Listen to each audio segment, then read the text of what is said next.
Eh bien, bonjour à chacun, bienvenue pour ce nouvel épisode du podcast à table.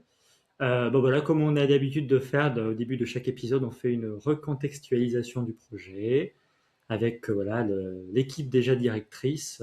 Déjà mon épouse Mélanie, puis moi Cyril son mari. Voilà, après 3 ans de gestation, on a lancé en janvier 2025 un podcast de témoignages qui s'appelle À table, puisque comme quand on reçoit des gens à la maison, voilà, on discute autour d'une table, on peut prendre du thé, un chocolat chaud, un café, on fait des jeux de société, on discute, voilà, c'est une ambiance chaleureuse. Bon, on invite une personne que parfois on connaît, parfois on connaît pas, pour qu'elle partage son histoire ou peut-être quelque chose par rapport à son ministère ou une implication dans une association, voilà, ce qu'elle fait avec du haut centre évidemment, pour qu'elle partage du coup son parcours de foi, comment Dieu l'a transformé, comment Dieu l'a fait évoluer, progresser. Et donc c'est dans l'idée, comme dans la Bible, où il y a des personnes comme Jésus, voilà, le premier exemple que je peux citer, qui par son ministère et par sa présence sur terre a été une source de bénédiction, puis une source d'encouragement avec ses disciples. Donc voilà, donc on reçoit une personne pour qu'elle partage son histoire. Alors il se trouve qu'aujourd'hui, on reçoit une personne que je ne connais pas réellement physiquement, que j'ai jamais vue, et qu'on n'a jamais vu du coup dans le podcast à table. Donc je vais le laisser se présenter. Voilà, bonjour Cyril, bonjour à Salut tous. Fred. Voilà, et donc je me présente, Frédéric Passeron.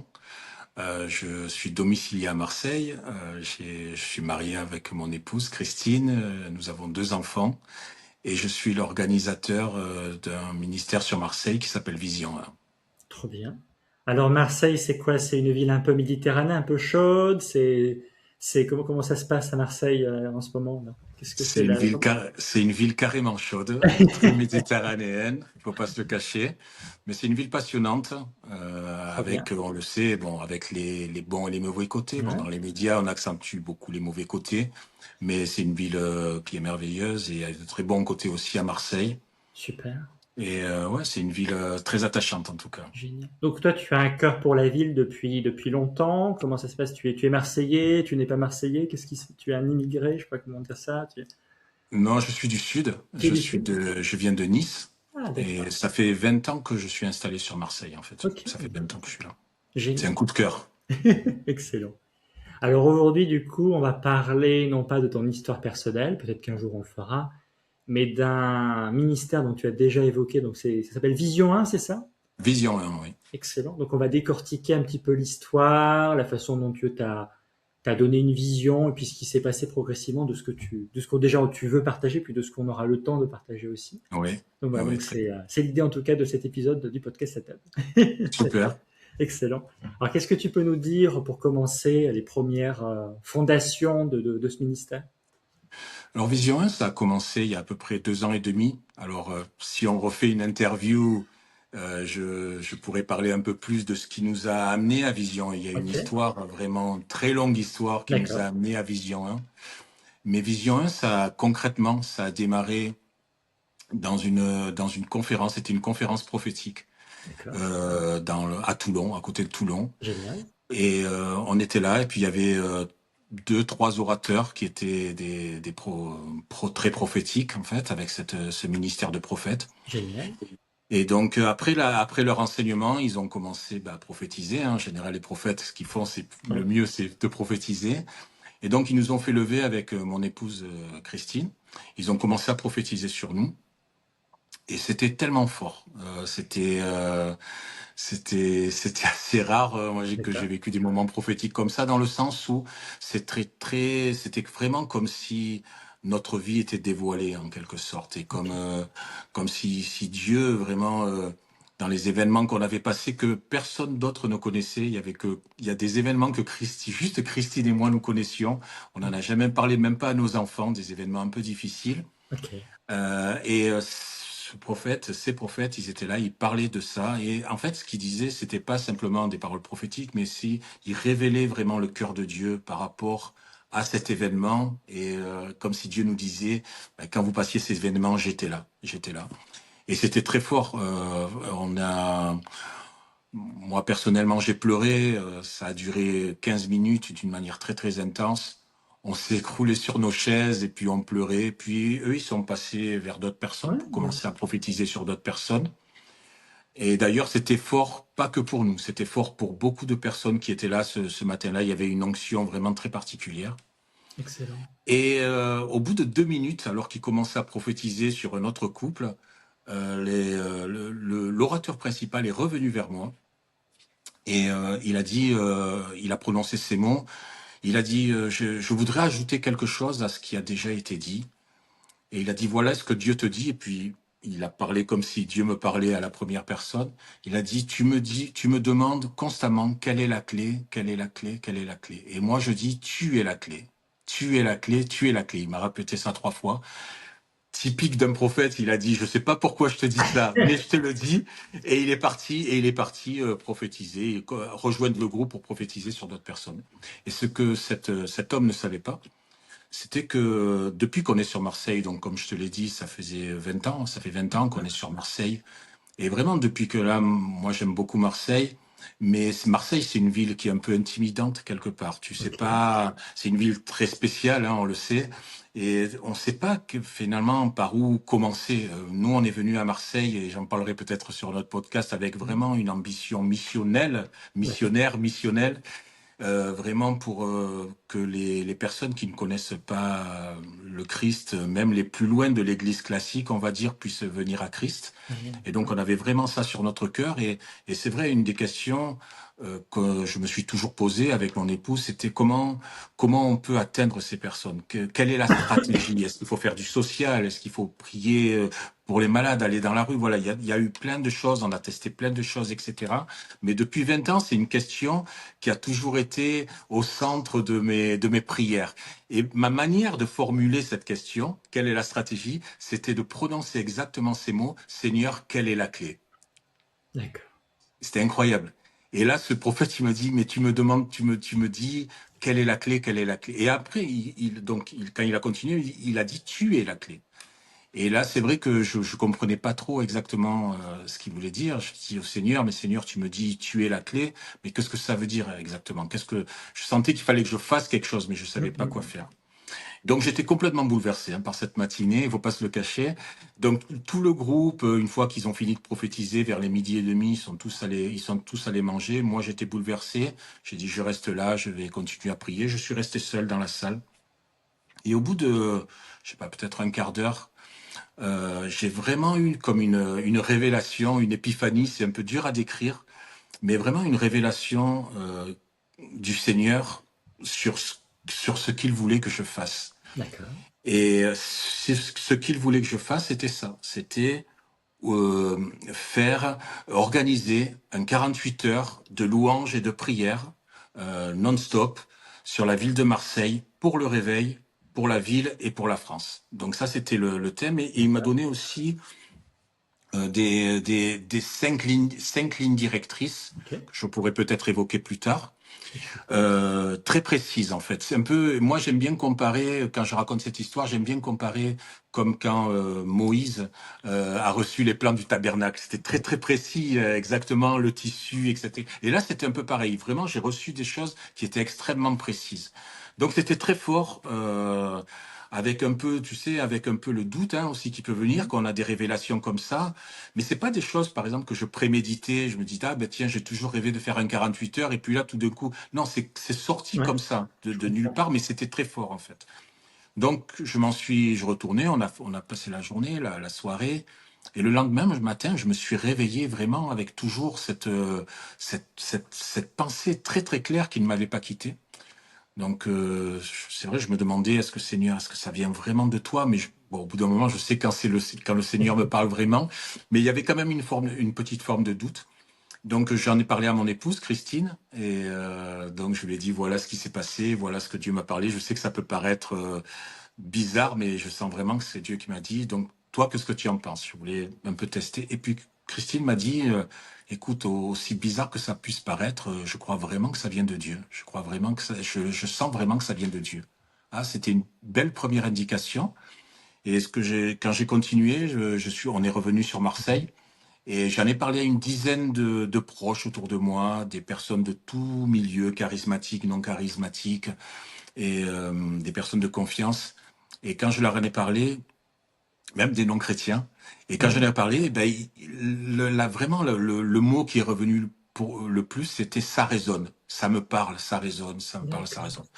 Donc au bout d'une dizaine de personnes, tu sais, c'était un peu comme Gédéon, il a mis la toison. Je me suis dit là, c'est bon, on se lance. Et donc du coup, c'est ça. On a commencé à se mettre premièrement à la recherche d'un Ouais, local. tout à fait. Et on a trouvé vraiment un lieu qui correspondait exactement à ce qu'on voulait faire sur les hauteurs de Marseille, Génial. tenu par la communauté du Chemin Neuf, une communauté catholique, Ok. et Bon. mais qui louait le centre. Mais depuis des années, en fait, ils priaient pour l'unité. Ils sont charismatiques aussi, donc Ouais. on a eu cette relation de suite quand je suis allé les voir et qu'on a parlé. J'ai vu qu'on parlait exactement le même langage, Génial. donc c'était fabuleux. Il y avait un aspect sécuritaire aussi parce que la nuit, il y avait un peu des allées. Quand il y a des allées-venues, il faut qu'il y ait un portail, etc. Tout collé. On a ce lieu avec trois immenses salles, une chapelle, une cafétéria, d'autres espaces où on fait des espaces de prière à la 24/7 aussi en même temps. Excellent. Donc c'est vraiment très fort. Donc on a eu le lieu en premier. Et quand on a eu le lieu, après, ce que le Seigneur m'avait vraiment mis à cœur aussi, c'est de ce que cet événement, il devait pas rester que dans un cercle charismatique, Ok. mais de l'ouvrir à d'autres personnes, d'autres églises, d'autres mouvements catholiques, protestants, évangéliques, Vision charismatiques. œcuménique, du coup, si je comprends bien. Une Vision vision ouverte. œcuménique, une D'accord. vision. Alors œcuménique, des fois c'est un peu un terme, D'accord. Ok. tu le dis et puis des fois les gens peuvent le recevoir, mais une vision en tout cas de rassemblement. Voilà, D'accord. c'est plus dans ce sens-là que le Ok. Seigneur m'a parlé. Et donc, du coup, ben, je me suis mis à aller rencontrer les pasteurs, un peu tous les pasteurs un peu que je connaissais, avoir des rendez-vous, etc. Et chaque fois, quand je les ai vus, on s'est mis. En général, c'était pour boire un café, etc. Ils m'ont demandé de partager cette vision. Et chaque fois, je leur disais cette vision, ce que j'avais reçu avec les prophètes. Alors, des fois, c'était intéressant parce qu'il y avait des pasteurs non charismatiques D'accord. qui étaient là et je leur partageais ça. Mais chaque fois que je racontais cette histoire, je sentais vraiment la faveur de Dieu, la présence de Dieu. Et Dieu nous a donné vraiment beaucoup de faveur. Et chaque fois que je partageais ça, c'était des moments très forts. Et chaque fois qu'on était dans cet Ouais. entretien, même des fois on était dans des cafés, il fallait qu'on termine en priant, quoi, tu vois. D'accord. Il y avait vraiment la présence de Dieu. Et Excellent. donc voilà, chemin faisant, le Seigneur a fait plein d'autres choses extraordinaires pour que ce projet puisse voir le jour. Et il a pu voir le jour. On avait fait le premier Vision 1 je crois, il y a 2 ans environ. Génial. On essaye d'en faire 2 par an. Ok. Et donc, c'est 48 heures avec des groupes de louanges toutes les 2 heures, qui se relaient. Et on donne vraiment toute la place à Dieu. Est-ce Et que c'est à c'est vraiment très fort. l'image de... Je sais plus où c'est, parce que normalement je connais la ville, mais de la maison, attends, Maison internationale de prière aux États-Unis, je sais plus exactement où c'est. Est-ce que c'est ce style-là que vous faites? Parce que tu parlais du 24/7. Il y a toujours une rotation. Je sais plus ni la ville ni le nom, Oui, mais alors j'espère que tu sais de quoi je ce, parle. ce dont tu parles, j'en parlerai un peu plus en Ah pardon, détail pas de souci. Pardon. dans le premier podcast parce que nous, on a vécu 4 ans aux États-Unis Ah, d'accord. et justement, on était à côté de l'IHOP, c'est de ce dont tu parles à Voilà, Kansas exactement. C'est City, ça. avec Mike Bickle. Et D'accord. donc nous, alors on n'était pas, nous on était plus dans un cadre missionnaire, mais on était juste, on vivait à 500 mètres à côté.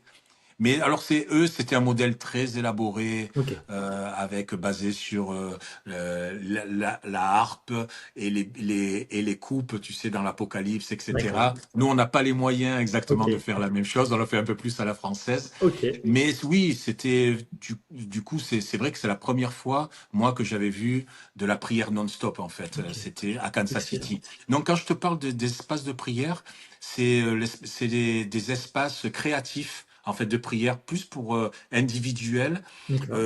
Et c'est un concept qui vient d'Angleterre, de Pete D'accord. Craig. Je sais pas si tu as lu le livre Red Moon Rising. Oui, si, ça me Euh, parle. Si, si, si, si. ouais. Ça fait Donc, quelques temps déjà, mais ça me parle.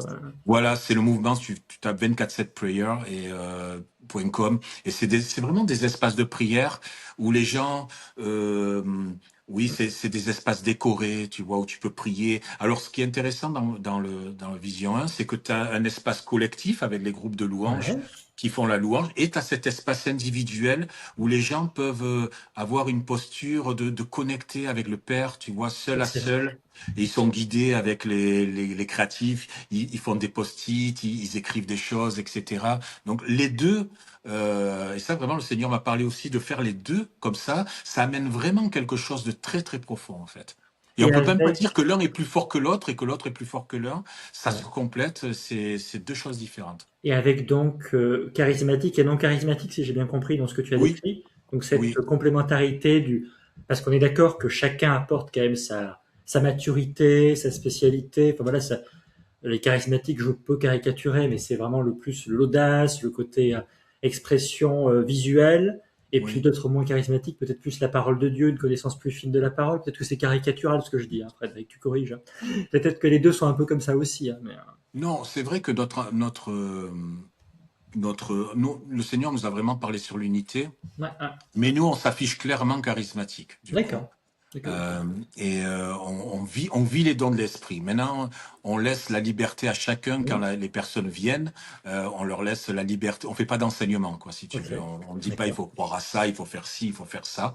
Les gens sont dans la liberté de venir et de vivre ce qu'ils veulent vivre, en fait. Et Super. donc, c'est ça qui est important aussi dans cet événement. C'est un événement charismatique, mais les gens ont la liberté. Alors, tu sais, c'est un endroit superbe qui a avec la vue sur la mer. Tu sais, Ah, c'est à côté de ah. notre c'est au même niveau que Notre-Dame de la Et Garde j'allais te à poser la Marseille. question.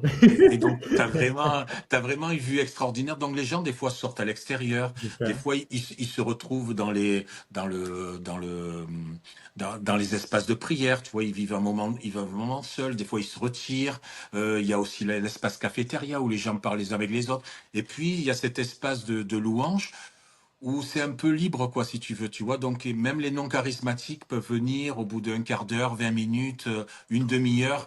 Quand c'est trop pour eux, ils vont faire un tour, ils reviennent. C'est très Super. libre, en fait. On est arrivé, je pense qu'on est très, moi, je suis très fier de ça. On est arrivé à Vision 1 à faire un espace vraiment de liberté. Tu Génial. vois, où les gens ont la liberté de danser, de bouger, de se mettre à genoux, de se mettre à plat ventre, de vraiment d'exprimer comme ils veulent, mais aussi la personne veut rester assise, veut rester dans son coin, veut Ouais, intérioriser, peut rester assise. Il y a personne qui va la juger, quoi, tu vois. super. Et donc ça, c'est quelque chose on est assez fier. Moi, je suis vraiment assez fier de ça.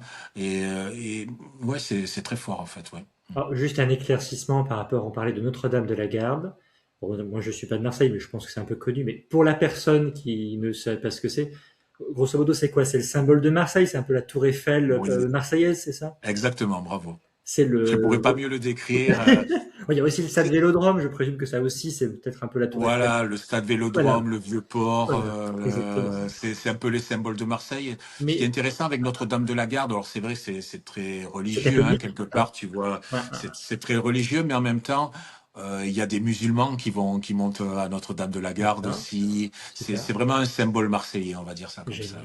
Alors moi, j'avais une question à te poser qui est un peu décalée par rapport à Vision 1, mais c'est l'idée, quand tu as reçu les paroles prophétiques dans cette fameuse conférence, donc c'était au début de l'enregistrement, euh, est-ce que tu as des conseils pour les personnes qui recevraient des paroles prophétiques sur comment recevoir une parole, ne serait-ce qu'émotionnellement? Est-ce qu'il y a des conseils pour, je sais pas, écrire la parole sur un papier, l'enregistrer? Qu'est-ce que toi tu conseillerais aux gens si demain Monsieur Dupont ou Madame Dupont, j'en sais rien, recevait une parole? Comment tu fais pour traiter ça? Est-ce que tu as des conseils? Oui, enfin, j'ai pas préparé par rapport à ça, mais Non, non, peut-être. l'idéal, je pense que c'est d'enregistrer D'accord. quand tu as le temps. En Ouais, ouais, général, malheureusement, en général, tu n'as pas le temps. La personne, ce qui se passe en ouais. général, c'est qu'il y a des moments de prière, des fois, et quand la personne permet qu'on peut prier pour toi, en priant, la personne donne une parole prophétique. Donc, Ok. t'as pas le temps de sortir ton téléphone et d'enregistrer. Mais aujourd'hui, de plus en plus, les gens enregistrent les paroles prophétiques. D'accord. Si on n'a pas la possibilité d'enregistrer la parole prophétique, le mieux, c'est vite, dès que la personne a Mhm. donné sa parole prophétique, de marquer, de l'écrire, soit de prendre une note sur son téléphone, soit de l'écrire.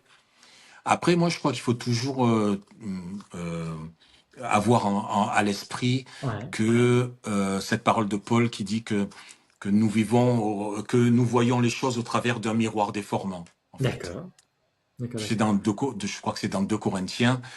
En disant cela, en disant aucune parole prophétique à mon avis, ou peut-être il y en a, mais Hmm. c'est rare que les paroles prophétiques soient du 100%. Donc D'accord, pour moi, c'est au récepteur et c'est ce qu'on enseigne à Vision. On veut vraiment laisser la liberté, ouvrir au Saint-Esprit, super. le fait de parler, Ouais, d'avoir la liberté de parler, et au prophète aussi de prendre des risques aussi, de se lancer des fois. Mais on dit c'est au récepteur qui reçoit la prophétie d'analyser la prophétie. Donc d'accord. on met la responsabilité sur le récepteur de dire, OK, maintenant, est-ce que toi, ça te parle? Quand Ok, tu as reçu cette prophétie, est-ce que tu as ressenti quelque chose? Est-ce que ça te parle quelque part? Ou alors est-ce que c'est complètement à côté? d'accord. La personne qui donne la prophétie peut se tromper. On connaît pas, et surtout quand on fait un événement comme Vision 1, Ouais, ouais, on connaît pas tout le monde, quoi, tu vois. Donc, en général, on a un staff avec des badges, super. mais après, des fois, ben voilà, il y a quand ça s'ouvre, ben il y a des gens qui prophétisent, etc. Mais des fois, on les connaît même pas, quoi, tu vois. Donc D'accord, on met vraiment cette responsabilité. Et je crois que c'est vraiment les paroles de Paul vont dans ce sens. C'est aux personnes de juger la prophétie. Donc d'accord. Donc, par rapport à Vision 1, tu as, toi, en tant que responsable, tu as formé des staffs, ou en tout cas, tu as demandé à des personnes de t'accompagner dans ce ministère-là pour pouvoir justement diriger ces temps-là, bien que ce soit dans la liberté aussi. Comment ça fonctionne? Tu as... je les ai pas formés parce D'accord, que j'ai pas le temps de les former. d'accord. Ils appartiennent aussi Ouais, à des communautés. Nous, on n'est pas une église. On est d'accord. respectueux aussi des convictions de chacun. Ouais, Par contre, on a identifié des personnes qui correspondent dans nos critères. Tu vois, super. aussi dans la vie qu'ils mènent, dans le sérieux, aussi dans la pertinence de la prophétie. Donc, quand les personnes sont identifiées, ben oui, on leur met volontiers un badge. Mais on a identifié aussi des personnes qui ont, par exemple, des dons de guérison, qui ont des D'accord. dons d'intercession. Et donc voilà, là on fait une sorte d'équipe élargie. Ça ne veut pas dire que les personnes qui n'ont pas de badge n'ont pas de dons ou sont à côté de la plaque. C'est pas du tout ça. Ça veut dire surtout qu'on les connaît pas, tu vois. D'accord. Mais quand on connaît des personnes, on développe une relation avec eux. On fait les choses d'une manière très relationnelle. Mais Super. on a conscience de notre responsabilité aussi par rapport à ça. Euh, et on fait, oui, on met pas de barrière, mais on a des lignes directrices, si tu veux, quoi. Tu vois, on Génial. veut faire les choses de la plus sérieuse Oui, possible. on peut pas à la fois, enfin, on peut pas ouvrir l'enclos directement et faire tout ce qu'on veut. On peut pas non plus Oui. tout fermer. Voilà, c'est un équilibre à trouver entre les deux, quoi. Oui, oui, mais on n'est pas conduit par la peur, quoi. Tu vois, on Ouais, n'est tout pas à fait. conduit dans la peur. Mm. S'il se passe quelque chose, on intervient. Je te dis, Ouais, pour l'instant, ça s'est pas produit ou des fois des petites retouches, mais c'est rien de grave. d'accord. Vraiment, là, il faut pas être conduit par la peur. Je dis ça parce que des fois, les gens viennent dans des événements charismatiques. Et surtout les non charismatiques, je Ouais, dis, et ils ont peur. Il y a une peur, quoi, de ce qui se peut se passer. Tu sais, ouais, c'est impressionnant quand tout le monde parle en langue, quand il y a des moments où tout le monde parle en langue, quand il y a des prophéties, les gens, des fois, ils ont même pas entendu de prophéties, quoi, tu vois. Donc, d'accord. voilà, c'est ça aussi qu'on veut faire à Vision 1. Ouais, C'est en général, quand on organise des événements charismatiques, on le fait pour les charismatiques. Et là, on se pose même pas la question de savoir si quel impact on peut avoir sur les autres personnes. Nous, on veut faire les choses un peu différemment. On dit, on prône le rassemblement. Donc, ça veut dire qu'on prend conscience que on veut qu'il y ait des personnes qui soient non charismatiques qui viennent à notre événement.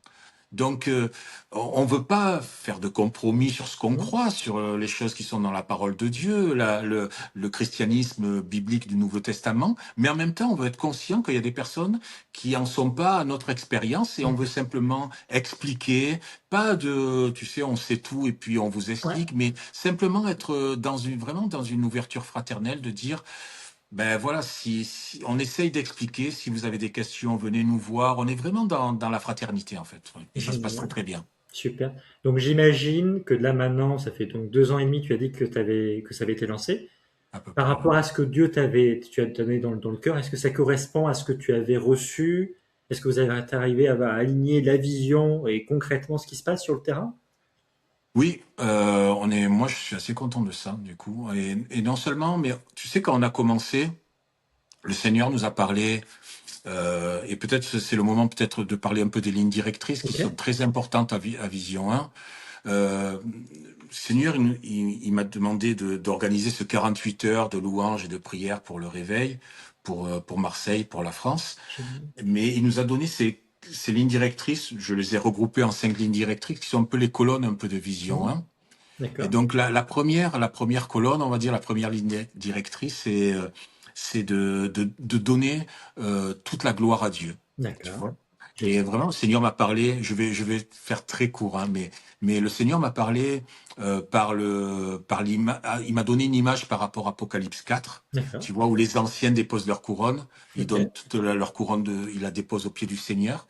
Et, euh, et le Seigneur m'a parlé d'avoir cette même attitude quand on vient à Vision 1. Et donc nous, ce qu'on demande, c'est vraiment de déposer, que chacun dépose sa couronne de gloire quelque part au pied du Seigneur quand on vient à Vision 1. D'ailleurs, c'est intéressant parce que quand tu rentres dans la salle de louange, Ouais. on a une grande bannière qui où il y a marqué Jesus is King, tu vois, avec une couronne. Et c'est vraiment symbolique. Tu es presque obligé de te baisser pour Excellent. rentrer dans la grande chapelle. Et c'est un peu ça. Par exemple, nous, dans le sens où, en Ouais. fait, ce qu'on veut, c'est on veut mettre la personne du Seigneur en avant. Bien sûr. Et donc, nous, les organisateurs, on se met pas en avant. On met pas les louangeurs en avant. On met pas quand il y a des pasteurs ou des intervenants, on les met pas en avant. Tu vois. Et chacun joue le jeu. Et donc D'accord. c'est important pour Vision 1. La deuxième ligne directrice, c'est d'honorer le Saint-Esprit. D'accord. Quand on dit honorer le Saint-Esprit, c'est vraiment de pas simplement dire Dieu est là, mais vraiment reconnaître que vraiment il est là. Tu vois, être attentif à sa voix, euh, vraiment oui, à accueillir sa présence, vraiment que ces mots soient vraiment réels pour chacun. Euh, Chanter, prier sa présence pour que sa présence soit là. Et vraiment, il y a des choses extraordinaires qui se font quand on laisse vraiment le Saint-Esprit prendre la place. Et aussi le fait de reconnaître que la place du Saint-Esprit dans le sens où il est Dieu, et c'est pas simplement une puissance, il est une Mm. personne, il est une Absolument. personne, il est Dieu. Et donc voilà, c'est un peu ça qu'on veut dire par honorer le Saint-Esprit. La troisième chose, c'est de prier pour le réveil. Il y a bien des choses pour lesquelles on peut prier aujourd'hui pour notre nation, mais nous, on veut vraiment se concentrer pour, peut-être pas prier, mais en tout cas, derrière nos prières, il y a toujours cette intention de dire, Seigneur, envoie ton réveil. Et quand on dit envoie ton réveil, quand je dis Mm. réveil aujourd'hui, malheureusement, c'est un mot qu'on peut Ouais. utiliser de bien des manières, Tout à fait. mais le réveil, c'est vraiment envoie la puissance de Dieu, Seigneur. Et ce qu'on veut dire par là aussi, c'est de dire nos stratégies, nos Ouais. méthodes, nos forces humaines, nos moyens financiers, nos moyens intellectuels, notre créativité, tout ça, ça a pas, c'est bien, c'est utile, mais ça a pas assez de force pour inverser la tendance qu'il y a dans notre pays. On veut vraiment, Seigneur, que ton nom soit connu et on a besoin de ta puissance. Après, la quatrième chose, c'est l'unité. Comme je t'ai dit, ça Ouais. c'est très fort. Le Seigneur nous a vraiment parlé clairement dès le début par rapport à ça. Donc là aussi, on évite de dire, par exemple, en fait, ces valeurs, on Ouais. les met en pratique, tu vois, et Tout à on fait. évite de dire, eh ben, tel groupe, ils viennent de Paris, ou tel groupe, ils viennent de Lyon. On essaye de mettre vraiment l'accent sur le corps de Christ, de faire tomber les barrières, quoi, Tout à tu fait. vois. Et ça aussi, ça c'est formidable. On n'introduit pas quelqu'un en disant il vient de telle église ou telle église, en fait. Et au bout de 10 minutes, c'est formidable parce que tu sais pas d'où il Il vient vient, de d'où? quelle église il vient, tu vois. Mais il n'y a pas que ça, il y a aussi l'unité aussi entre les communautés aussi, tu vois. Génial. Il y a des groupes de louanges africains, brésiliens, tu vois. Il y a la louange qui se mélange. Voilà, on peut faire tomber les barrières par rapport à ça, l'unité. Et enfin, la cinquième chose, et vraiment, c'est plus un appel le Seigneur nous a mis à cœur de dire qu'aujourd'hui, il est temps pour le peuple de Dieu de se lever. Tu Amen. vois? Ok. Et là aussi, on vit ça aussi d'une manière un peu horizontale, pas simplement, pas, pas- on a toujours cette conception, jusqu'à aujourd'hui en tout cas, que c'est ceux qui ont reçu vraiment quelque chose, un ministère de prophète, un ministère Mhm. d'enseignant, de guérison, c'est eux qui ont reçu l'appel de Dieu. Mais je crois que aujourd'hui, le Seigneur, il appelle les membres en fait du Christ Ouais. à faire le travail, tu vois. Et donc pour ça, Comment on le met en pratique à Vision 1, c'est que, alors c'est un peu bizarre, mais D'accord. on invite personne de connu, Ah tu bon? vois. D'accord. Ouais, personne de connu, on a décidé ça. Ça veut pas dire que les gens qu'on invite, ils aient pas de valeur, au contraire, Ouais, hein. tout à fait. Mais ça veut dire que on veut pas que derrière tel orateur ou derrière tel orateur, Mm, les gens se disent ah ben lui il a l'onction, ouais, d'accord. lui il a reçu l'appel. Et moi, Non, je vais par-dessus, quoi. Voilà, c'est. voilà, tu vois, et ça c'est aussi important, tu vois, on essaye d'enlever en fait tout, tout, tout intermédiaire qui peut se placer entre Dieu, le Saint-Esprit, le Seigneur et puis les personnes. On laisse vraiment le Saint-Esprit parler aux personnes en direct, quoi, tu vois. Et ça aussi c'est assez fort de voir qu'il y a des appels renouvelés, il y a plein de choses qui se font par rapport à ça. Donc voilà, en Ouais, ouais. résumé. J'ai Ouais, oublié la question de base, non, mais non, il n'y a pas de souci. Je n'ai même plus la question de base. J'ai ouais, oublié. Et du coup, moi, il y a une question qui me vient par rapport à ce que tu parlais par rapport aux personnes connues.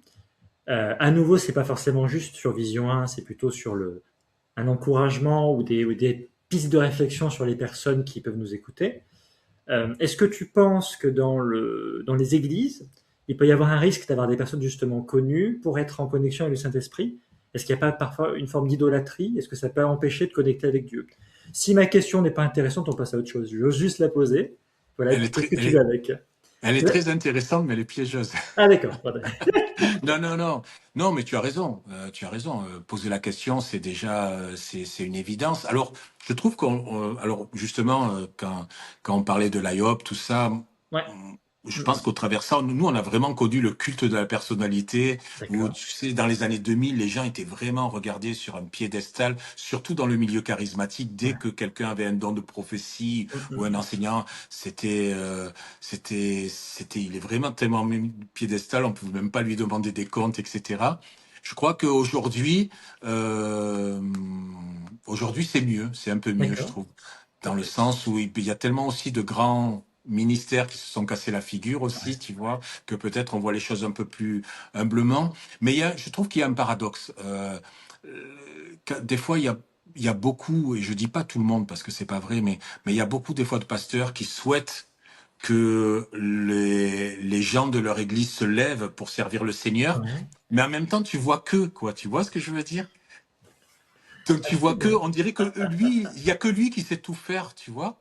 Et je dis pas, je dis Ouais, tout ouais, ça vraiment sans, mais c'est vraiment un constat. On dirait qu'il y a que lui qui peut tout faire. Donc lui, il est frustré. Les gens sont frustrés parce qu'ils restent dans leur fauteuil. ouais. Donc il y a comme un climat de frustration.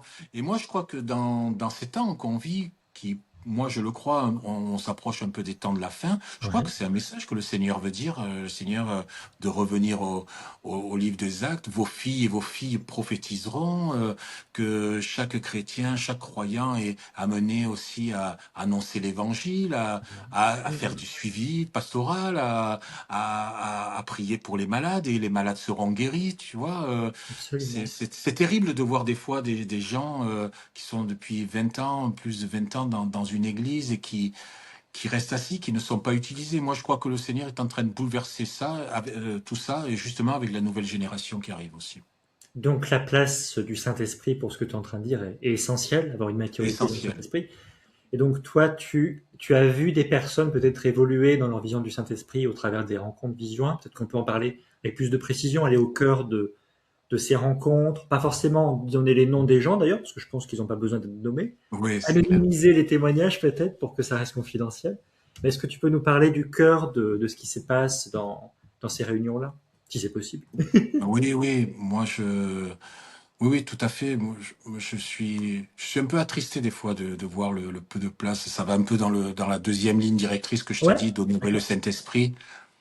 Et on a ce privilège, c'est vrai, Vision 1. Je comprends que des fois, dans la vie d'église, il y a un programme, il y a la prédication qui est au centre. Donc, Ouais, ben, tu vois, on laisse pas de place un peu des fois au Saint-Esprit. Mais dernièrement, je me faisais un peu ces constatations. ouais. J'en parle librement, mais je me disais, mais des fois, il y a des cultes le dimanche où on n'entend même pas parler du Saint-Esprit. Tu vois, le mot du Saint-Esprit n'est même pas prononcé. Si Ouais. tu, d'une manière factuelle, alors on sait, si je fais une interview à la sortie de l'église, si j'interviewe le pasteur, mais oui, le Saint-Esprit est là. Oui, le Saint-Esprit est là, mais on n'en parle pas. Ouais, Tu ouais. vois, Est-ce qu'on on l'a va, écouté? Est-ce qu'on lui a parlé? Est-ce que... voilà. Est-ce que tu voilà, vois? est-ce qu'on était là, pas forcément les mains comme ça comme un charismatique, mais je veux dire, est-ce que d'une manière ou d'une autre on s'est arrêté en disant voilà, au fait j'ai fait l'enseignement, mais qu'est-ce que tu veux en fait Saint-Esprit? Ouais, c'est ça, c'est ça.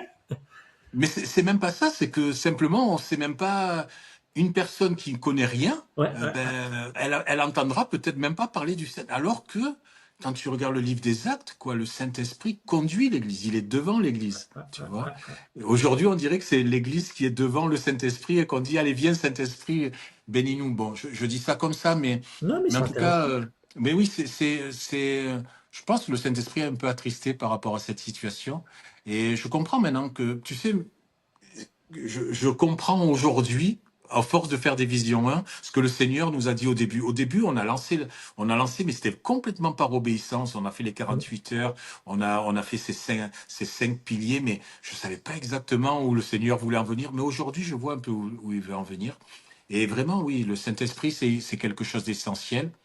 Donc, ceci étant dit, quand on laisse la place au Saint-Esprit, mais on fait pas des choses extraordinaires, hein. Comme je te disais, simplement on accueille sa présence, Absolument. on invite des personnes de la louange qui aiment le Saint-Esprit, et le Saint-Esprit se manifeste d'une manière très très facile.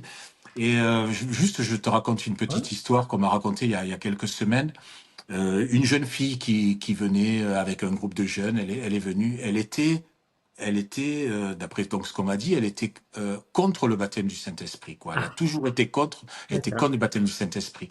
Donc elle vient, elle assiste à la louange, et je crois que c'était le samedi soir, et là, boum, le Saint-Esprit la visite, et non seulement elle reçoit le parler en langue, mais en fait, elle vit comme une forme de transe où elle commence à courir Mm.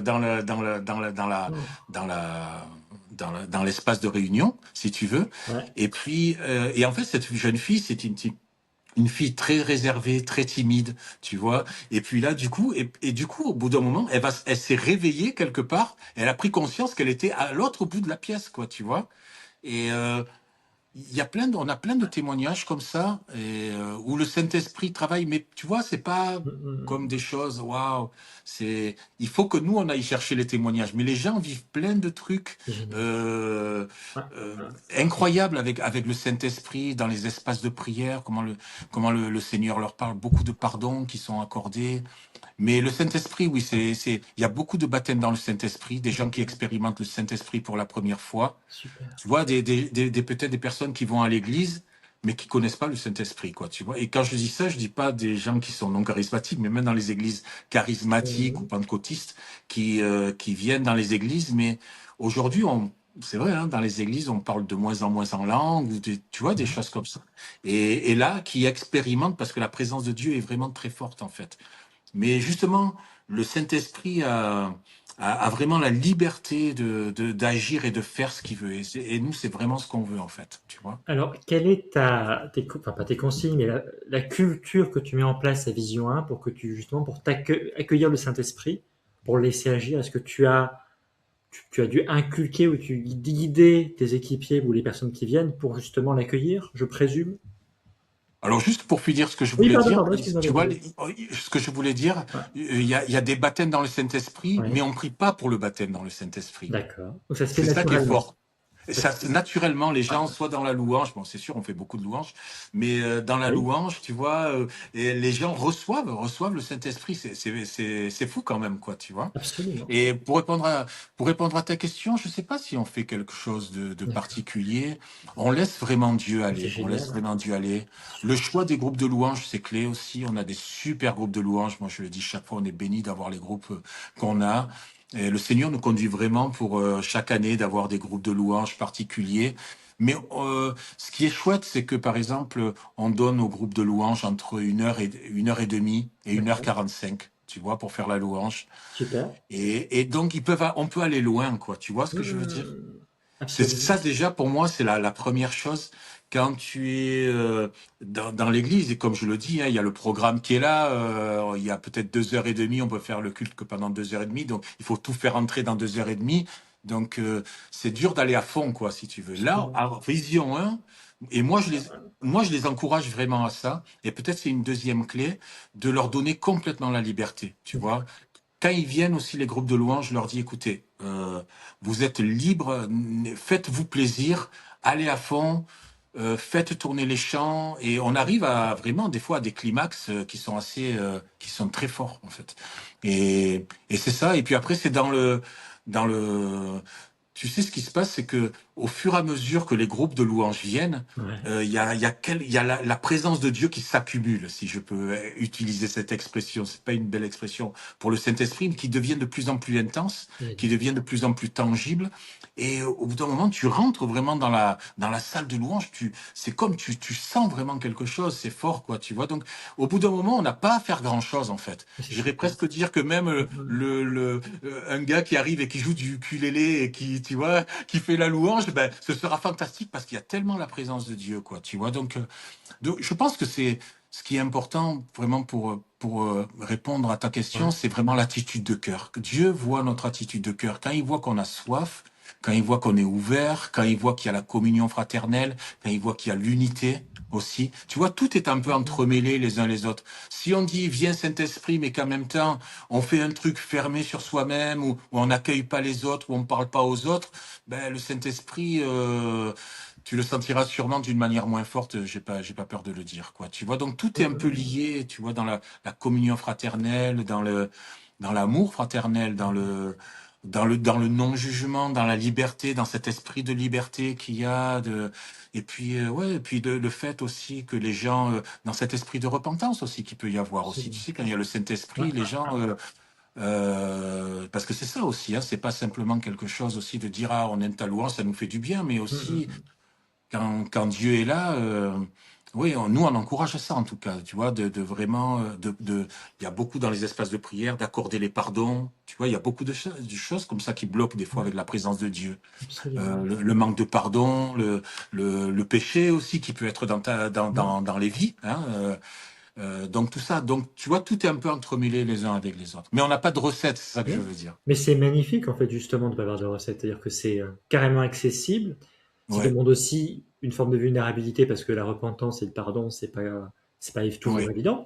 Je pense oui, par exemple, moi quand j'étais plus jeune, j'avais des soucis avec de manque de pardon vis-à-vis de mes parents par exemple. J'ai beaucoup ramé oui, par rapport à ça, mais je pense que ça c'est grosso modo, je dis pas oui. 90%, mais il y a quand même beaucoup de Ouais, gens qui tu ont peux ce le dire, problème-là. Voilà, 90%, d'accord, très bien. ça me semble correct.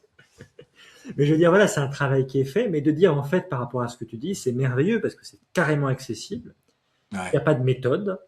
Que ouais, la jeune fille qui était vraiment fermée au Saint-Esprit, ben en fait, elle l'a reçu et puis en fait, oui, elle est c'est transformée. ça, c'est Alors qu'elle ça. n'était pas du tout, elle n'avait pas imaginé de le recevoir, mais Ouais, c'est ouais, merveilleux. Donc ouais, voilà, se laisser guider par l'Esprit et puis c'est ce que tu es en train de faire en fait.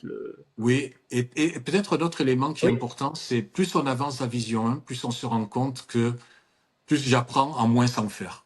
Tu vois, super. à me mettre vraiment sur le et laisser vraiment le Saint-Esprit faire, tu vois. Et ça, c'est vraiment quelque chose dans lequel on avance tous à vision 1. Moi, Génial. quand je parle au groupe de louanges, je leur dis, mais ne dites pas, tu vois, il faut mieux amener, il faut tirer les gens vers le haut, amener les gens vers le haut, mais pas, tu vois, comment ça dit, il faut faire ci, il faut faire ça. J'ai Absolument. l'impression que moins aujourd'hui, moins on en dit, au bout d'un moment, quand le Saint-Esprit est là, tu vois, moins on en dit, plus le Saint-Esprit agit quelque part. Et je pense que c'est ça que le Seigneur veut nous enseigner aujourd'hui, d'enlever un peu cet esprit, un peu de, je vais dire un mot fort, mais des fois un peu du contrôle, quoi, tu vois, dans le Ouais, pire des ouais, cas, d'essayer de moins se contrôler le moins possible, tout en étant libre d'intervenir, qu'il y ait des choses, parce qu'il y a des choses des fois, qui peuvent venir de l'ennemi aussi, tu vois, tout donc à fait. il faut avoir cette liberté, mais en tout cas, pour les choses de Dieu, non, le Saint-Esprit est assez grand pour faire ce qu'il doit faire. Ça, c'est une belle phrase. Oh, mais c'est excellent. Moi, je me rappelle, parce qu'à l'époque, j'ai fait à l'école de Toronto School of Ministry. Oui, Je me souviens d'un temps de louange, il y avait une personne qui manifestait, c'est une chose, mais a priori, c'était un peu démoniaque. Donc, l'équipe de ministère a été, on va dire, réactive, et puis non pas à la isoler pour l'isoler, mais ils sont allés prier avec elle, il y a eu des choses qui sont passées en coulisses, plus que devant tout le monde. Donc, je présume que dans Vision 1, s'il y avait ce type de situation, vous laisseriez peut-être pas la personne avoir un comportement complètement déstructuré, et puis vous viendrez peut-être, je sais pas la politique de la maison, mais j'imagine peut-être le faire plus en coulisses dans la discrétion, la prière, Oui, voilà, c'est oui, oui, pas tout faire à des choses fait. qu'on a, voilà, c'est pas l'objectif, voilà, c'est ça. Non, c'est pas l'objectif. Tu sais, on prie beaucoup aussi avant pour ça. On Ouais, prie, c'est un jeu de prière, qu'il n'y ait pas de perturbateurs, qu'il n'y ait pas on, on prie beaucoup aussi pour que l'ennemi ne vienne pas perturber les réunions. On passe super, beaucoup de temps à prier pour ça. Donc, il y a un travail déjà au préalable qui est génial, fait avant, super. vraiment pour la protection du Seigneur. Et quand on a la réunion, franchement, tout se passe bien, en fait. Tout se passe bien. Après, il y a des gens de plusieurs traditions. C'est plus ça qu'il Ah, faut. Tu vois, il y a des gens qui sont très charismatiques et ouais, qui ont l'habitude de certaines pratiques, ouais, mais peut-être qui correspondent pas, qui cadrent pas dans ce qu'on veut faire à Vision, hein. Mais les gens sont très respectueux. Des fois, il y en a qui me demandent la parole pour dire quelque chose du micro, mais moi, je le sens pas parce que ça colle pas avec ce que le Seigneur est en train de faire à l'instant T. Je leur dis non, écoute, pour ah, l'instant, non, je préfère laisser la louange et il y a aucun problème avec ça. Les gens sont génial. très, très respectueux. Mais je crois aussi qu'il y a ce travail au préalable où on est une équipe, où on prie vraiment, on prépare vraiment l'événement dans la prière et dans le jeûne. Ouais. Super. Mais en fait, tu as donné plein de clés en réalité, naturellement dans les discussions, c'est trop bien. Génial. Alors là, maintenant, le prochain événement, c'est quand le prochain événement Vision 1? Alors, le prochain événement, c'est du 19 au 21 juin. Ah oui, d'accord, 19-21 juin. Donc vous avez, t'es en train d'organiser tout ça parce que ça se fait pas en claquant des doigts, j'y présume. Il y a un Oui, oui, travail en oui, coulisses. oui, il faut plus. Là, là, on a tranquillement, on va monter en puissance à partir de janvier.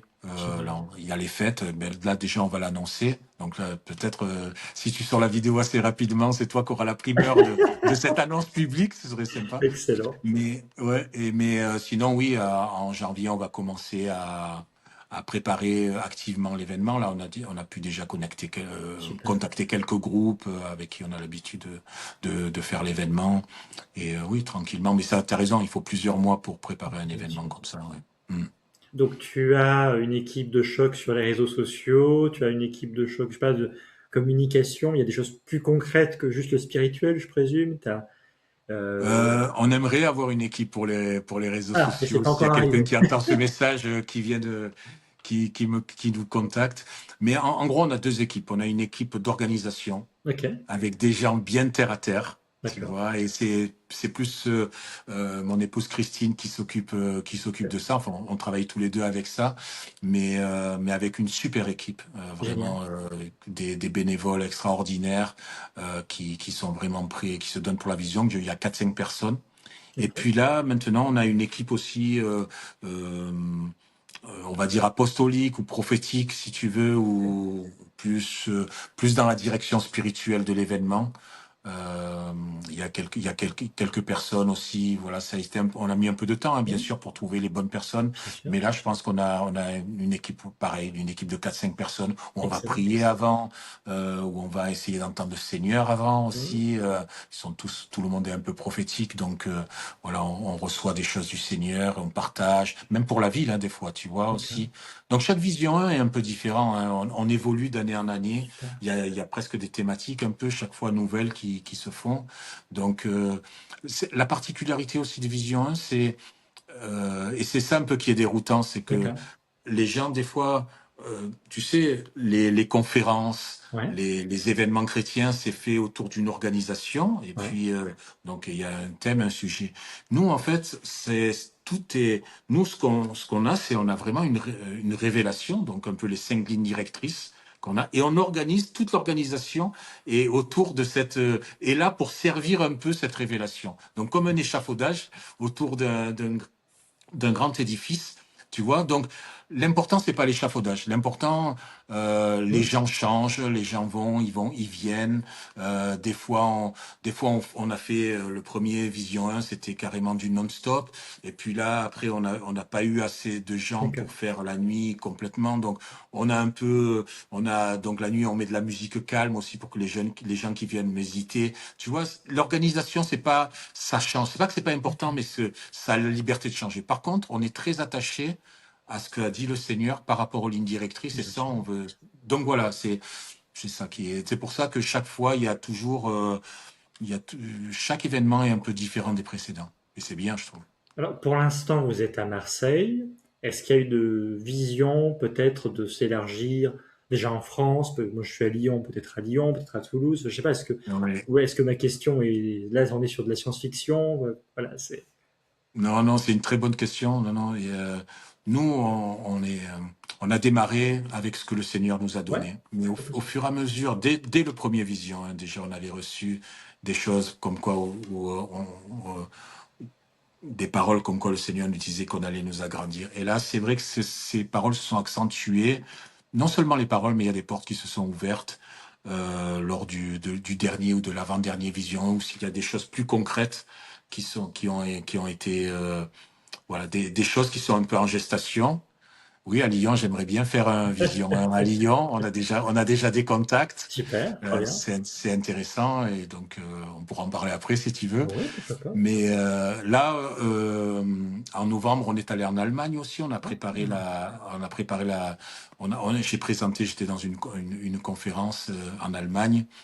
Et on m'a demandé de partager par rapport à Vision 1. Et après, on a fait un atelier pour les gens qui étaient intéressés de le faire en Allemagne. Enfin, et il y a vraiment il y a une soif hein, de Génial. ça, tu vois. Il y a vraiment Ouais, une ouais, soif de ouais. ça. À Paris aussi, on a des contacts qu'on développe doucement, tranquillement, dans d'autres villes aussi.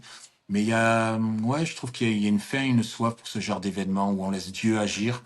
Et je crois aussi, tu vois, quand on parle des réveils, tu sais, qui se Mhm. sont passés dans les siècles précédents, où c'était vraiment l'intercession, tu sais, c'est la prière à l'ancienne, là, tu sais, vraiment, où on priait toute la Ah, nuit, ah, ah, tout ah, ça, les gens à genoux. Mais aujourd'hui, je crois que finalement, cette forme de louange mélangée à la prière, parce que ça, on n'en a pas parlé, mais c'est vrai que c'est très fort aussi, où la proclamation, l'intercession est mélangée avec la louange. Et ça, je trouve que c'est une forme moderne aussi aujourd'hui de faire des réunions de prière pour le génial, réveil, quoi, tu vois. Où génial. non seulement on prie, mais aussi on proclame aussi la grandeur, la seigneurie de Dieu, la toute-puissance de Dieu sur toute autre puissance. C'est aussi très fort. Et ça, c'est un appel aujourd'hui en Europe, quoi. Tu vois qu'en Europe, il y a quand même on- on- tout le monde est d'accord avec ça, je pense, des Ouais, forces spirituelles qui sont à l'œuvre et qui ne viennent pas de Dieu, quoi, ouais. tu vois. Donc, c'est important aussi d'avoir ces temps comme ça, un peu prolongés, où on proclame la grandeur de Dieu, la Absolument. puissance de Dieu. Euh, et donc, ça appelle ça, ce côté un peu d'intercession moderne, un peu qui est teinté un peu avec du combat spirituel, mais en même temps lié avec du dévotionnel. Oui, ça, c'est très important. Est-ce qu'il y a des textes bibliques ou un particulièrement qui t'a permis de construire ce projet de vision avec Dieu? Tu as beaucoup parlé de l'Apocalypse, il me semble, un petit peu des textes de Paul, si je me rappelle bien. Est-ce qu'il y Ouais. a vraiment un texte qui te sortirait là, une référence particulière? Bah, je vais prendre le texte peut-être le plus facile, c'est le 2 Chroniques 7,14. Si mon D'accord, peuple s'humilie ok. et qui cherche ma face, qui prie, qu'il s'humilie, j'enverrai, je me rappelle plus exactement le texte, mais je guérirai son péril, je l'écouterai, j'interviendrai, et, je l'écouterai des cieux. Et donc pour moi, c'est Ouais. un peu ce texte-là, c'est vraiment aussi, on Hmm. n'en parle pas à Vision 1, euh, mais en tout cas, il est important. C'est un peu, ça représente ça, c'est un peu, c'est ce que représentent ces réunions, de vraiment chercher la face de Dieu, de s'humilier, C'est ça. la notion d'humilité. Après, il y a des textes qui m'ont vraiment parlé, Vision. Donc, je t'ai parlé d'Apocalypse 4. Hmm. C'est un texte important. Les anciens qui déposent leur couronne au pied du Seigneur. Il y a le texte de Gédéon aussi. D'accord. Euh, un peu l'histoire de Gédéon. Peut-être pas le texte, mais en tout cas l'histoire de Gédéon. Gédéon qui était là, qui était pas sûr de lui, que finalement Dieu a choisi pour délivrer le peuple d'Israël, qui s'est levé. Tu vois, il dit, mais Absolument. lève-toi Gédéon, etc. Le texte de Josué aussi, quand il est rentré dans le pays promis, Hmm. avec ce que dit, prends courage, n'aie pas peur, c'est toi qui donneras le pays, etc. Donc voilà ces textes-là, tu vois. Génial. Ouais, je pense dans l'immédiat, je Ouais, pense à ces textes. Ouais. alors, dans le texte de l'Apocalypse, avec l'histoire des couronnes, qu'est-ce que ça représente les couronnes pour toi dans ce texte-là? Parce que c'est le texte, je pense, le plus imagé, le plus interprétable par les gens qui vont nous écouter par rapport aux autres textes. Qu'est-ce Ouais. que tu vois dans le mot couronne? Ben, dans le mot couronne, ce que je vois, c'est chacun finalement a une. Alors c'est une interprétation, c'est Ouais, presque une allégorie, mais quand les anciens déposent leur couronne, ils déposent leur gloire quelque part, d'accord. leur statut, Mhm. leur position, mais on peut aller plus loin, on peut dire leur expérience ministérielle peut-être, D'accord. ou leur certitude, leur, euh, leurs longues années de ministère, tu vois, un peu ce Ouais. qui fait leur gloire, tu vois, leur vision, leur ego peut-être aussi, tu vois, et tout ça, ils le déposent au pied du Seigneur en disant, Mhm. voilà, on te remet toutes choses, Seigneur. Même peut-être des choses que lui-même, que le Seigneur a données à ces personnes, tu vois, parce que cette couronne qu'ont les anciens, c'est aussi peut-être le Seigneur qui leur a donné, sûrement d'ailleurs, tu vois. Et là, ils le déposent à leur tour au pied du Seigneur. Donc ça, c'est vraiment un texte qui est très important, Génial. parce qu'il parle d'humilité, quoi, tu vois. Et Mhm. c'est vraiment, et on veut vraiment que c'est important, je crois, aujourd'hui, l'humilité, parce que tu regardes, tu vois, dans les lignes directrices que je t'ai données, Ouais, ouais, que ouais. ce soit l'unité, que ce soit accueillir le Saint-Esprit, bien sûr, donner la gloire au Seigneur, mais tout, l'humilité à la base de tout ça, quoi, tu vois. Donc c'est aujourd'hui, il faut qu'on réapprenne peut-être un peu l'humilité dans un siècle où les réseaux sociaux nous poussent à mettre nos identités en avant, tu vois. C'est important, Mais oui, ouais. c'est des clés hyper importantes que tu as partagées, c'est génial. Ouais. Cette idée ouais, qu'il faut être humble, aussi qu'il faut comment dire, s'agenouiller devant Dieu. En fait, Ouais. ce qui est intéressant dans ce que tu dis, je trouve, c'est qu'il y a deux éléments. Il y a quand même, premièrement, un travail à faire de notre part. C'est pas gratuit en réalité. D'humilité, de se repentir, de demander pardon, de pardonner. Et puis après, le Saint-Esprit vient librement, il agit. Mais il me semble quand même qu'il y a une responsabilité de la part de chacun, moi y compris, je Ouais. mets dedans, pour arriver à ce stade-là. Donc Ouais. c'est une clé quand même qui est essentielle. C'est pas Hyper. juste gratuit. Voilà, Ouais. facile. Je pense que c'est facile dans le sens où c'est accessible, mais je pense que ça demande quand même une certaine violence au début pour pouvoir arriver à. Est-ce que tu es d'accord avec le mot violence? Peut-être que c'est pas adapté. Non, non, non, non, non. J'aurais pu citer d'ailleurs dans les textes que tu m'as proposé de dire, c'est les violents qui s'emparent du royaume de Dieu. D'accord. Ça, c'est Ok. vraiment, quand je dis violence, c'est une bonne violence, Oui, ouais, carrément. Ouais. bien sûr, excellent. En tout cas, Euh, voilà cette idée qu'il faut agir, il faut se mettre en oui, action. Alors tout à fait. pour les personnes qui nous regardent sur YouTube ou qui nous écoutent sur Spotify, vous allez avoir dans la description de l'épisode évidemment les différents liens. Je ne sais pas combien de liens, mais pour accéder ben voilà, au site internet de Vision 1, je sais pas, Oui, j'imagine qu'il y a un site, il doit y avoir des plateformes. J'en ai oui, aucune idée oui. en fait. Hein, mais Il y a un site et puis Instagram, voilà, c'est Facebook. Ouais. ça. Donc vous allez avoir accès à tout, bien entendu. On vous encourage, si vous avez envie, à participer à cet événement-là. Et puis voilà, on va peut-être prier pour clôturer. Alors, moi, j'ai trouvé ça Amen. hyper intéressant parce que c'est très Merci. pratico-pratique et en fait, ça semble très accessible. C'est pas un cours de théologie sur le Saint-Esprit. Ouais, C'est très, moi, je suis pas contre la théologie. Hein. C'est pas du tout une ouais, critique de théologie. C'est très bien aussi. C'est des bons outils. Mais là, ouais. vraiment, c'était pratico-pratique sur le terrain. C'est recevoir l'esprit avec des témoignages. Par exemple, cette jeune Amen. fille qui était fermée, puis finalement, le Saint-Esprit lui est tombé dessus. C'est ça. Donc, c'est la simplicité de la personne du Saint-Esprit, parce que c'est une personne, tu l'as très bien dit, qui se manifeste au milieu de vous. Voilà. Oui, d'ailleurs, est-ce qu'il y a des sujets de prière pour Vision, hein, d'ailleurs? J'y pense à l'instant. Ben, non, ben, pour la préparation du Ouais, prochain Vision 1, c'est toujours un défi pour qu'il y ait plus d'unité dans la ville, pour qu'il y ait toujours plus la parole de Dieu, la présence de Dieu, ouais, ouais. euh, et que oui, que Dieu fasse des choses, qui continuent à faire des choses et qui nous conduisent surtout et qui continuent à manifester vraiment sa présence. On a toujours faim de plus, on a faim et soif de Absolument. plus. Franchement, ouais. Eh bien, on peut peut-être prier pour clôturer cet épisode. En tout cas, merci Frédéric pour ton temps, pour ton partage, pour ton cœur. Et Merci puis à surtout toi. pour l'avoir suivi ce que Dieu t'avait donné dans ton cœur pour arriver à faire ça. Parce que des gens sont bénis, Marseille est, même si parfois on croit qu'il se passe rien. Enfin voilà, on va peut-être pas tout Marseille changer. Voilà, Ouais. vous n'avez pas encore le stade Vélodrome pour vous. Voilà, je veux dire, voilà, mais peut-être que Pas ça viendra encore, un jour. Voilà, pas j'en sais encore, ouais. rien. Ouais. Mais petit à petit, voilà, le Seigneur agit, puis des gens seront sauvés, et puis ça va être. Merci pour Ouais. tout. Merci d'avoir Amen. osé. Je veux Merci. peut-être prier. Mais en tout cas, Amen. merci Seigneur pour ta fidélité. Merci pour tout ce que tu as ouvert au travers de Vision 1.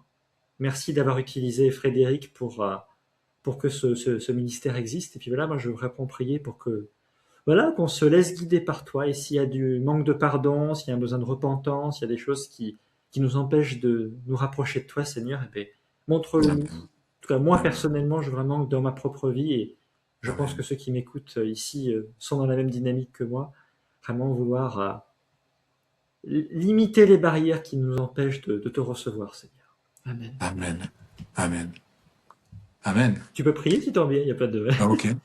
Oui, Tu as le Seigneur Jésus, droit. merci pour Cyril, merci pour ce podcast, Seigneur, merci pour ce que tu fais aussi dans notre vie, dans notre ville, Seigneur, dans nos vies, dans ce pays, Seigneur. Et on te prie vraiment, Seigneur, vraiment pour que tu manifestes ta gloire, ta puissance, ta force, Seigneur, que ce soit à Marseille, que ce soit à Lyon, à Paris ou dans n'importe quelle ville, nous avons besoin de toi, Seigneur. Notre pays a vraiment besoin de ton intervention, Seigneur. On veut vraiment te remercier, Seigneur, parce que tu es fidèle. Seigneur, tu ne nous as pas oubliés. Tu es là. On veut vraiment bénir ton nom, dans le nom de Jésus. Amen. Amen. Eh bien, merci déjà à Frédéric pour ta présence, pour ton cœur, pour tout ce que tu as partagé. Merci. Merci aux auditeurs, ceux qui nous regardent sur YouTube ou qui nous écoutent sur Spotify. Et puis voilà, on prie simplement pour que vous soyez plus connectés au Saint-Esprit, puisque c'est possible, accessible. C'est quelque chose qui est tout à fait possible. Même Amen. à l'instant T où vous Amen. regardez, vous Ouais. avez vraiment quelque chose qui peut se produire dans votre vie, le Seigneur peut agir. Et puis on vous dit à un prochain épisode du podcast à table. Au revoir. Au Au revoir. revoir.